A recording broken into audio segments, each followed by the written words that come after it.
male tu sei tutelato molto, perché c'è un grande arbitro. Poi, Quanto grande? Grandissimo. Protestano i difensori rossoblù nei confronti dell'assistente Angrisani. Rivediamo.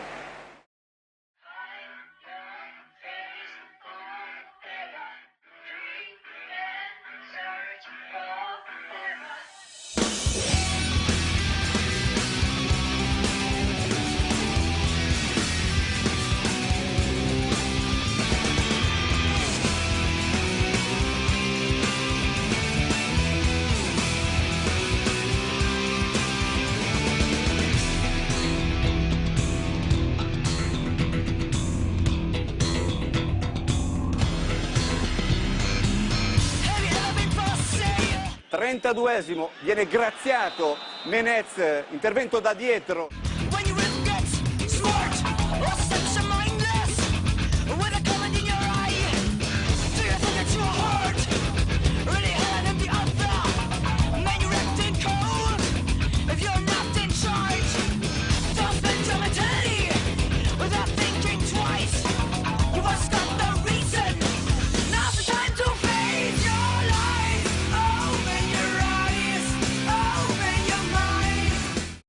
Il risultato finale per i giallorossi, ma la Lazio può recriminare su almeno 3 casi controversi lasciati correre da Morganti.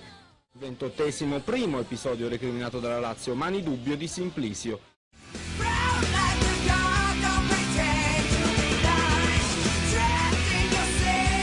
Questo a parti invertite è un rigore clamoroso, sì, ovviamente. Certo, in quell'episodio mi sembra che non è stato neanche fischiato punizione. Non è stato fischiato. Cioè io voglio dirti, ma il segnalino di quella partita non può alzare la bandierina e dire c'è fallo in area a favore della Lazio? Cioè, queste sono delle cose gravissime, gravissime. Ricordiamoci quell'angolo lì cosa succederà quando poi andremo avanti nelle immagini. Quindi questo assistente Cariolato comincia da qua. C'è solamente un'azione scomposta, scorretta di un difensore che utilizza qualsiasi mezzo per fermare un avversario che va semplicemente punita in area di rigore col calcio di rigore. Siccome è anche un grave fallo di un avversario che si trova davanti al portiere, anche se non è proprietario del pallone, va punita anche con rosso. Guarda questa immagine, guarda Mexes come non guarda il pallone ma guarda solamente Flotte. La diversità tra i due calciatori è qui. Indubbiamente è fallo di Mexes. E poi ci potrà essere anche espulsione perché era l'ultimo uomo, quindi è un errore gravissimo. Ed è evidente che la mano destra di Rise, guardiamo questa situazione, e la mano destra e la mano sinistra vanno a fermare Mauri che tenta di colpire il pallone ma non ci riesce perché il giocatore della Roma lo trattiene. È evidente che questo comportamento è da punire di rigore. E con l'espulsione del giocatore della Roma, del sinistro della Roma. Sono allibito perché questi sono errori incredibili, gravissimi, gravissimi, gravissimi perché è impossibile veramente non aver visto un calcio di rigore così. Cioè, è impossibile, non c'hai nessuno davanti. Questo però è un momento decisivo. Le mani di Battista. Le mani di Battista che vanno sulla schiena di Lichtsteiner. E spinge Battista, perché è evidente la spinta. E quindi in questo caso, a mio parere, si doveva invalidare l'azione lì, interrompere l'azione lì. E poi si sono fermati pensando che la palla deve essere, perché in Italia ci si ferma pensando che devono buttare la palla fuori. Invece la Roma ha continuato e c'era rigore. Poi ho visto i giocatori della Lazio sono andati a reclamare che c'erano 2 giocatori a terra. Se vedi, se l'altra squadra non si ferma, non butta la palla fuori, prendi il rigore e prendi gol. In Italia. Ma allora o sbaglio non è il nostro, o sbaglio è il vostro, che date il cattivo esempio, ha capito? E se date il cattivo esempio, la colpa è vostra, e se la colpa è vostra, bisogna eliminarvi, capito?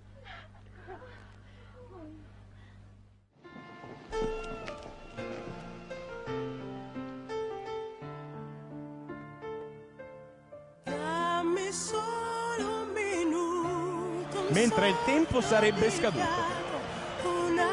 I fischi del pubblico, Totti il destro, la deviazione, qua però non sa da battere niente, no, è inutile che vi lamentate, è finito il tempo. È finito il tempo, c'è l'ammonizione, attenzione per fallo di mano e calcio di rigore. E calcio di rigore a tempo scaduto, è girato, non è davanti. Sul fallo di mano c'è la volontà, a parte che i piedi sulla linea. E poi comunque è completamente girato, proprio come ai bei tempi vostri però. quelli delle regole cambiate in corsa con Nakata, sono quelli i vostri tempi, bravi, complimenti anche a Rizzoli.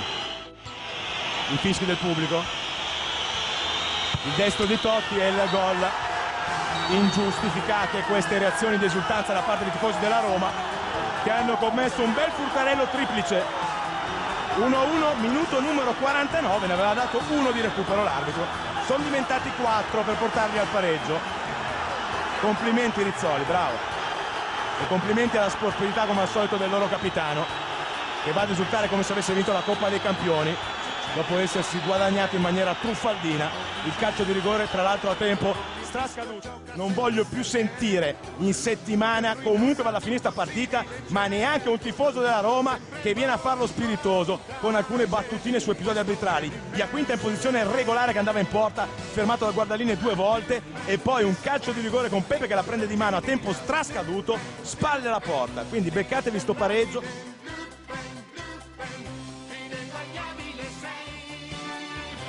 Prova a mettere dentro Coda, l'apertura per Di Natale, posizione regolare, ancora Di Natale prova a rientrare, Mexes e poi il colpo di testa in rete di Dennis, fuori gioco però, gol annullato.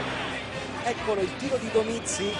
Dennis però non è in fuorigioco. Esatto, Dennis è in posizione regolare.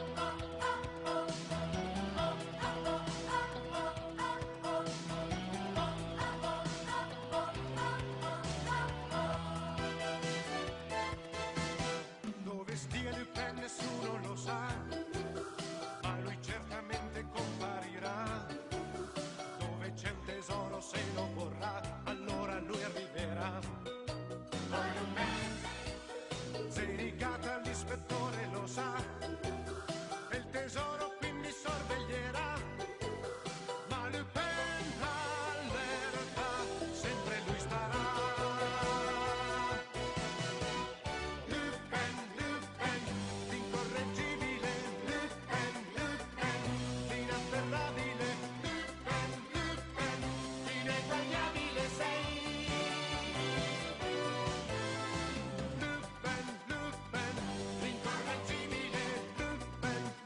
Si affida al fattore olimpico per risalire in classifica la Roma, che al 20° minuto ha l'opportunità del calcio di rigore, fallo di Rinaldi, esordiente in Serie A su Borriello. Dagli 11 metri va Totti, che contro il Bari ha segnato 10 gol in carriera, ma in questa circostanza si fa ipnotizzare da Jean-François Gillet. Passano 10 minuti, Totti per un calcio di punizione morbido taglia alle spalle di Masello e anticipa Jean-François Gillet.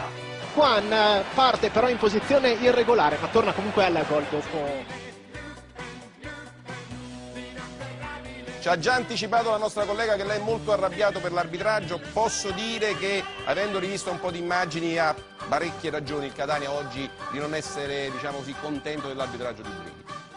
Quello che è successo in campo l'hanno visto tutti, e credo che la Terna ha indirizzato in maniera assolutamente con 2 errori grossolani la gara che, ripeto, Specifichiamo sul secondo gol, diciamo, di Borriello, quello con Rise che teneva la palla fuori dal campo praticamente, e il primo gol di Vucinic, nel quale Vucinic sarebbe partito in chiaro fuorigioco. In posizione di fuorigioco, glielo possiamo confermare. Specifichiamo questo. E poi un'altra cosa vorrei sottolineare: noi abbiamo avuto 6 ammoniti e la Roma ne ha avuto 1 al 97esimo, quindi Sì, poi ce n'era un altro che non avete fatto vedere, che è quello sul 3-2 su Max Lopez, che non è in fuorigioco, che è stato chiamato il fuorigioco. Se poi avete modo di rivederlo vedrete che anche quella è una decisione sbagliata.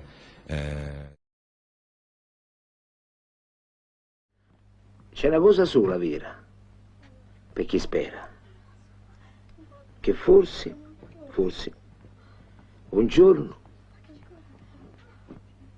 chi mangia troppo adesso possa sputare le ossa, che sono sante. Io quelle ossa ve le voglio far cagà. Ve le voglio far cagà!